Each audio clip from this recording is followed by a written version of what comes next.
Another great show on tap for today's San Francisco 49ers report. My name is Chase Sr. So glad all of you are hanging out here with me. And coming up here on the show, are the Niners going to sign a pass rusher and defensive end heading into the divisional round against the Seattle Seahawks? We're going to talk about the unlikeliest of heroes for San Francisco in that win yesterday over the Eagles, and more Niners Seahawks talk. What a matchup we have in the second round of the NFL playoffs.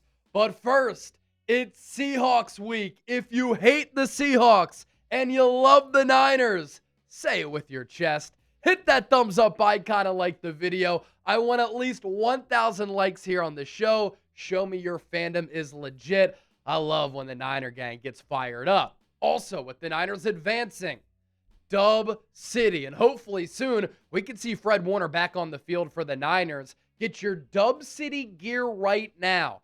These t-shirt designs, phenomenal. Chatsports.com/Dub City. I'm going to put that link down below in the show notes and in the description of today's 49ers report. That's the t-shirt. This is the logo on the hoodie. Since temperatures are getting a little bit colder, get your Dub City gear now. Chatsports.com/Dub City.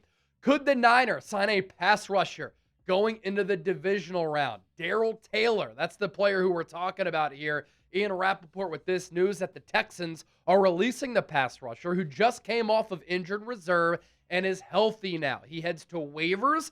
He can be claimed by a playoff team.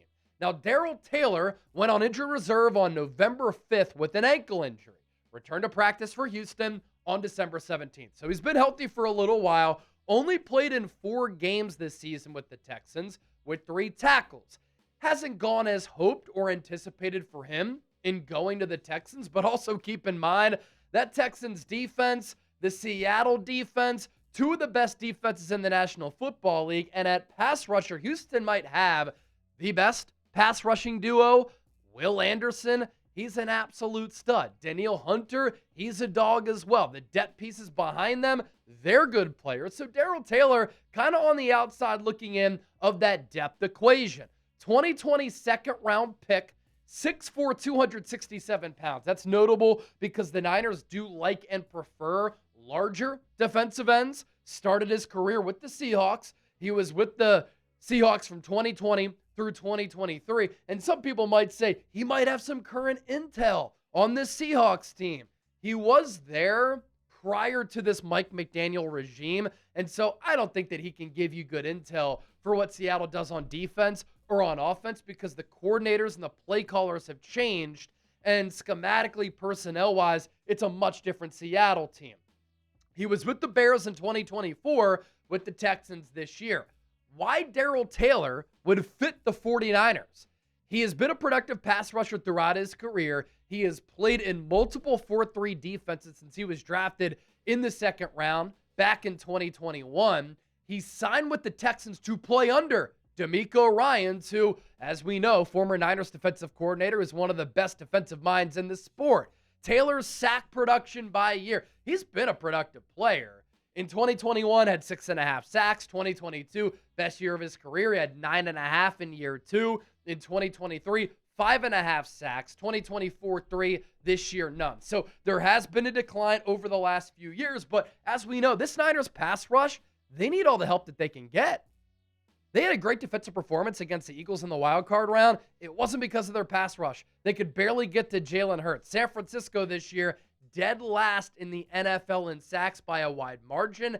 Darrell Taylor could help them with the depth piece getting after the quarterback here throughout the playoffs if they put in that waiver claim. Don't forget to hit that subscribe button if the Niners make this move, if the Niners make any move. If there's some Niners news out there, we're always talking about it here on this show, and that's a big reason why we're approaching 189,000 subscribers. Still to come here on the show, we're going to talk about the unlikeliest of heroes for the Niners against the Eagles and more Niners Seahawks talk. Before we get into all of that, today's 49ers report sponsored by Harry's. I know a lot of you watching the show have really liked this sponsor in the past. I love it as well. Your phone, it's basically a supercomputer, right? Your car parks itself. Your headphones, they cancel noise like magic. Ask Chip. He was locked in a little bit earlier today, but your Razor, still flimsy, still overpriced, still stuck in 2008. you got to make the switch to Harry's here. I'm telling you, they have advanced pivoting system to reach every corner of your face, refined blade technology for a close, smoother shave, and a weighted metal handle. Harry's heaviest handle ever for added control and comfort. It feels like an expensive shave, but it isn't. Refills are still cheaper than the other guys. It's designed with progressive blades for less tug and pull. With Harry's Plus, you get a barbershop quality shave with German engineered blades.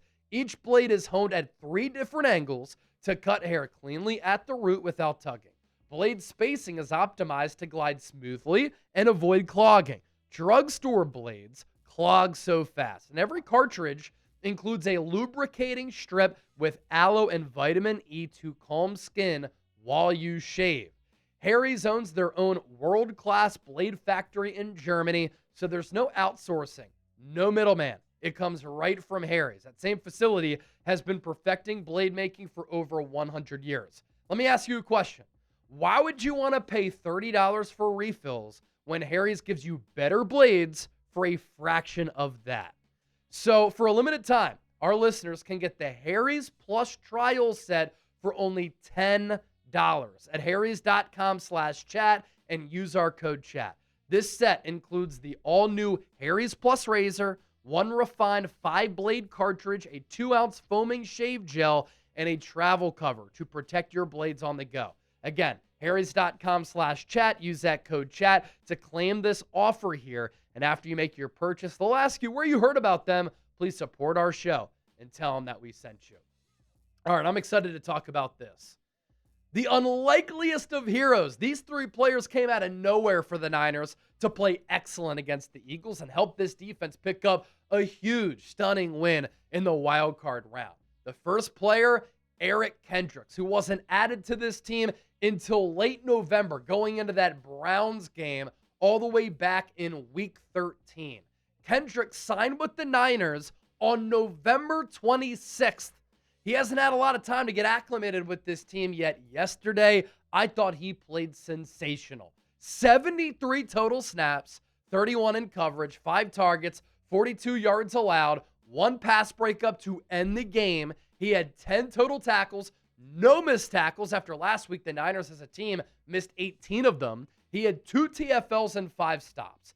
The Niners linebackers were horrible against the Seahawks in week 18.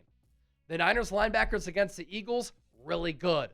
It was Eric Kendricks alongside Garrett Wallow. A lot of you might be saying, Garrett Wallow? Who?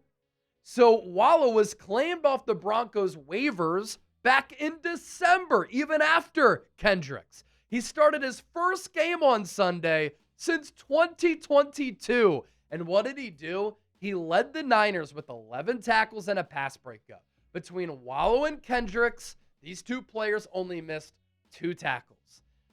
This type of story is another example of the 49ers' belief as a football team and their resilience. And then, for our low-key MVPs list, Marques Sigle, the rookie 5th-round pick out of Kansas State. Remember, he started the year as a starter at that safety position? He wasn't necessarily bad in coverage. He had some closely contested battles that he lost out on, but then he was replaced by Ji'Ayir Brown, and then Maliek Mustafa, of course, came back as well. And so Marques Sigle was relegated to playing special teams. How about how he fared against the Eagles? 24 coverage snaps after Ji'Ayir Brown hurt his hamstring. Probably going to have to start in this game against the Seahawks. 40 total snaps for the game. 1 catch for 8 yards. A 73.4 overall grade. Second highest among the team. Had that great tackle in space against Devontae Smith. Had a coverage grade of 69.4 and had 7 solo tackles to lead the team. The unlikeliest of heroes stepping up for such a thrilling Niners victory. Our Niners Seahawks preview for the divisional round, by the way, it's up on the channel. It's already starting to take off. I encourage all of you to check it out. That's our first of what we'll probably do, like 2 or 3 previews for this game all throughout the week because of the significance of it. The Niners in this game, 7-point underdogs after they were 6-point dogs against Philadelphia. We know the game is taking place on Saturday, January 17th. We're not sure what time at Lumen Field. in Seattle in the Pacific Northwest. That'll be determined after the Monday Night Football game tonight between the Steelers and the Houston Texans, the over-under at 45.5. And I know this defense for the Niners has been criticized a lot, right? But Seattle, in 2 games against San Francisco this year, has only scored 26 combined points. What a job by Robert Saleh's defense against one of the more productive offenses in the NFL. And another interesting scenario here for the Seahawks, they had their bye week, of course, in the wild card round because they got that number 1 seed by beating the Niners in the regular season finale.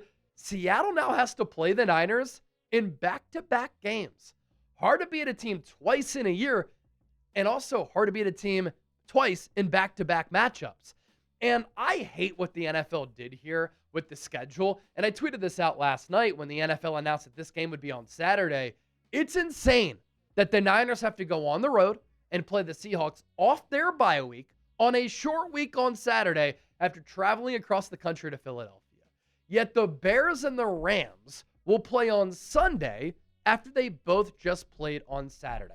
It makes no sense. I know historically the number 1 seeds have played on Saturday, but the Bears and Rams could have gotten normal rest, and the Niners could have gotten normal rest. Another chip on the shoulder for San Francisco here. Don't forget to give me a follow on X, Instagram, and TikTok. I'm putting out so much Niners content here in addition to my social media platforms. Just started that TikTok page recently, and it's been taken off.